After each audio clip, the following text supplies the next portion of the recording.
शारदीय नवरात्र उत्सवाच्या तुम्हा सर्वांना खूप खूप शुभेच्छा.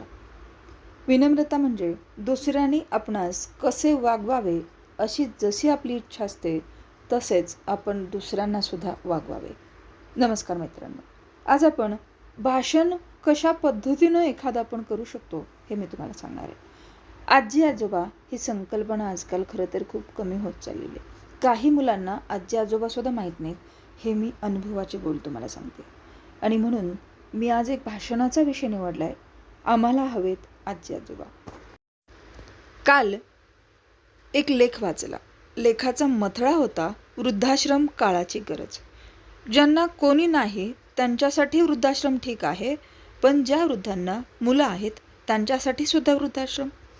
हा प्रश्न खरं तर खूपच भेडसावत होता मला. त्यात मी माझ्या मित्रांबरोबर त्यांच्या आजोबांना भेटायला वृद्धाश्रमामध्ये गेलो.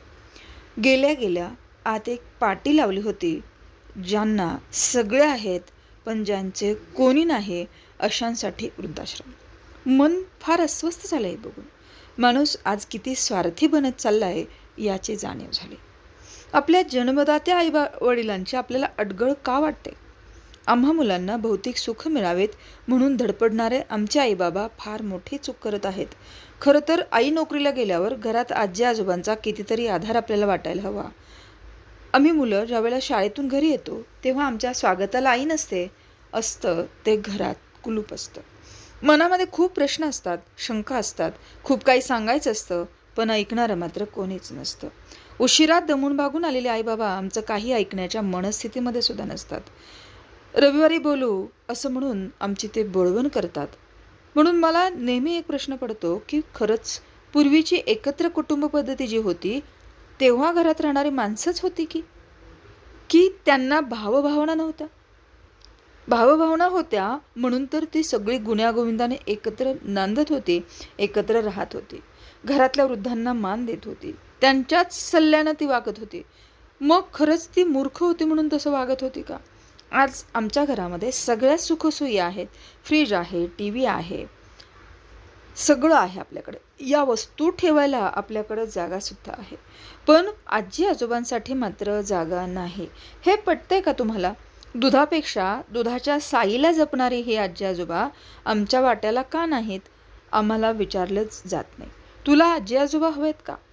आजी आजोबा म्हणजे खरं तर वटवृक्ष. त्यांच्या छत्रछायेत निवांत राहायचे आम्हाला.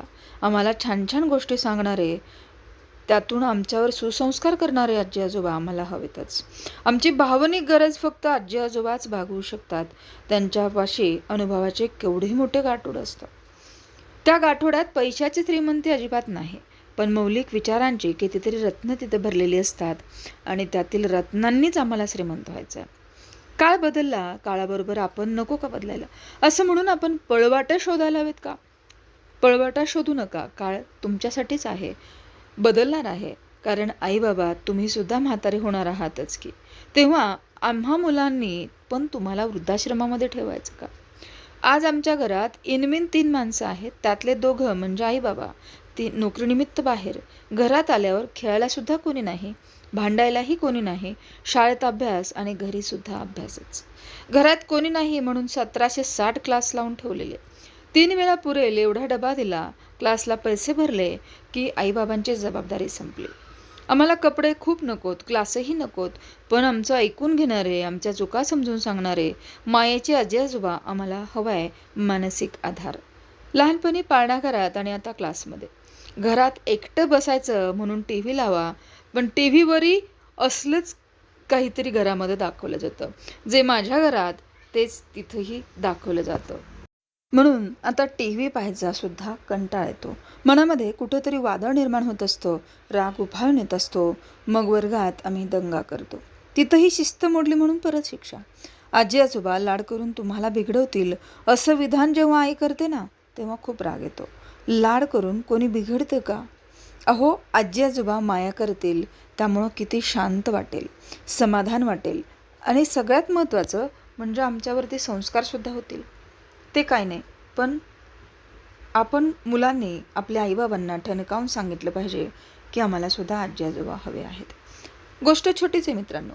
भाषण एक देण्याचा विषय म्हणजे आम्हाला हवेत आजी आजोबा हा जो विषय दिलेला आहे त्याचं कारण आहे की आजकाल वृद्धाश्रमांची वाढती संख्या पाहून आणि त्याच्यावरून निघणारे चित्रपटसुद्धा आपण बघतो, पण आपला बघण्याचा दृष्टिकोन फक्त चित्रपटापुरता मर्यादित राहिलेला आहे. पण वास्तविक आयुष्यामध्ये आपण कुठेही हे आणण्याचा प्रयत्न केलेला नाही. आजही आपली भावना तीच आहे. धन्यवाद मित्रांनो, व्हिडिओ पूर्ण ऐकल्याबद्दल. आणि व्हिडिओला लाईक करायला विसरू नका. तुम्ही माझ्या चॅनलवरती नवीन असाल तर सबस्क्राईब देखील करा.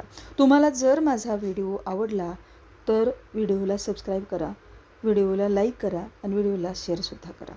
असेच नवनवीन व्हिडिओ पाहण्यासाठी आमच्या चॅनलला नक्की भेट देत चला. यानंतर उर्वरित भाग आपण उद्याच्या भागामध्ये घेऊया. तत्पूर्वी मी तुमचा विराम घेते. उर्वरित भाग आपण उद्या बघूया. असेच आपण मागेही व्हिडिओ पाहिलेले होते. जर तुम्ही माझ्या चॅनलवरती जाऊन पाठीमागं लिंक पाहिलेले असतील तर तुमच्या लक्षात येईल. खूप सुंदर असे तुम्हाला व्हिडिओ पाहायला भेटतील. पुन्हा एकदा धन्यवाद.